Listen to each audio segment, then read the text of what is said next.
All right, let's unbox this Gard Elite triple case I just got in the mail today. Came from Thomann Music in Germany. I picked it up from Thomann Music because it was in stock. All of the other major stateside carriers were out of stock of this case. So as a kind of last resort, I checked Thomann and I actually got a really pleasant surprise from the cost. It was significantly cheaper from Thomann. The shipping was a lot more expensive, but at the end of the day, out the door, I still saved quite a lot of money from what it would have been from a stateside carrier, and it just was in stock, so I grabbed it.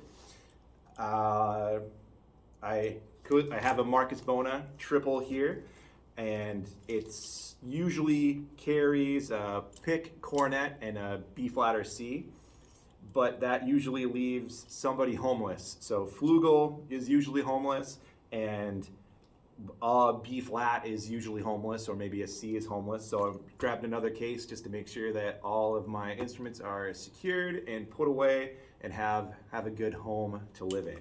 So I've seen a ton of videos on the Gard bag about fitting 5 or 4 trumpets in there with the tacos. I did not get any of the tacos. I probably just need to fit the Flugel and one other horn in there. And I know that there is a specific Flugel and trumpet case that Gard makes, but it seemed like it was a lot bigger on the bottom versus the regular triple case. So I just got the regular triple case because my ACB doublers Flugel has a normal sized smallish bell. It's not super big or anything, so I felt like it would fit. All right, let's see what we got. By the way, from Germany, this shipped on Friday and it arrived on Monday, so really fast shipping as well, which is great. So what we got on the outside, it's nylon cord raw. It is the same height as the Bona. It looks like it's maybe a little bit more narrow, maybe by an inch, and maybe a half an inch less deep as well, but overall pretty close to the same size. This is just a little bit smaller.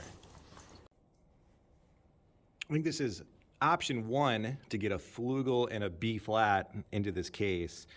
I don't like this though. I mean, this is probably the weakest part of the case, right where this handle is. I think there's going to be a lot of motion right there, just from picking up, setting down, picking up, setting down, picking up, setting down.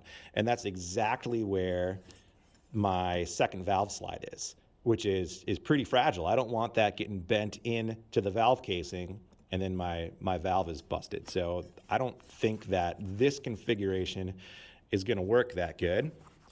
Also, I think there's a lot of pressure on the lead pipe up here to get bent in that way from being up in the corner. Flugel looks like she's in there pretty good. We've got gravity working for us down this way, but there's a lot of motion in there, obviously. I haven't put any of the pads or anything. I think some pads would help that from not moving around, but this is not going to work for this B flat. Maybe if I spin it around a different way, it might work better, but this configuration probably is not going to work. All right, I think we got everybody in here. This is pretty much the exact same way that Yen's video started out. I don't have any of the tacos or a need to fit extra horns in this case, but this is what I ended up with a few modifications. So this is the bottom of the case.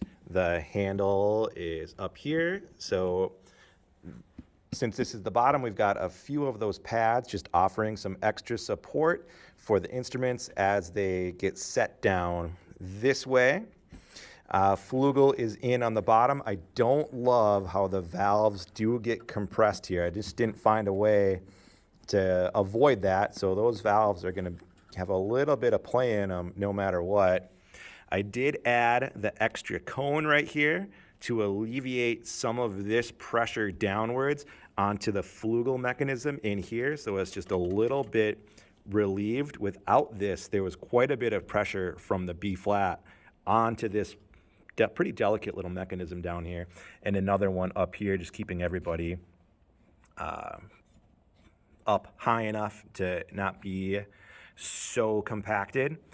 I added these two guys using the technique of just placing them where I wanted them to go. So just making sure that this flugel can't come up too much when it's being carried on my back, that it's going to stay put. So this pad is going to help keep that flugel down. And this pad is same thing, going to help keep that B flat in place and hopefully protect that second valve again. So we'll put them about where they want to be. Close the case, open it back up, and that is pretty much the right spot that these pads need to be in. These pads only have a real small piece of Velcro, by the way. It's hard to get them to stay put in the exact right spot with such a small piece of Velcro. This is a Gard quad mouthpiece case. This did not come with this case. I already had this, but it does have Velcro on the back, and it is keeping a little bit of this pressure from the outside off of the B flat. So if there's any sort of little hits or whacks on this side of the case, this is going to help absorb some of that pressure. I think those mouthpieces will be okay in there, and it's also going to help keep some of that pressure off of the valves as they're sideways in here. So you do not want to put this case down this side down. You probably don't want to use this handle too much because A, it moves around a lot and compresses your flugel valves. But if you set this case down with this is the top and this is the bottom, you are going to put all that pressure onto those B flat valves. This was handy though to relieve some of that. Without this here, there was quite a bit more compression down on there. I did not find a use for this extra divider. If I ever reconfigure and try to cram more horns in there, maybe that will be helpful. Maybe I just need to get myself a taco. But this seems like a pretty okay way to get everything in there. You cannot get the flugel out without taking the B flat out, but that's probably a likely scenario that you'll need both at the same time anyway. So flugel's got to go in first, B flats got to go in second. Get in that cone, get everybody facing down. It's still a little snug up on the receiver here, which still a little bit nervous about, but if this is the top of the case, hopefully there isn't too much pressure on that receiver. Close her up. And everything seems like it's in there pretty good, I think. It's obviously not a hard case, so you still are going to have to be careful with this. But everything's in there. It's pretty light. It's a little bit smaller than a Marcus Bona case, and certainly a lot less expensive, which is nice as well. I forgot the most important test.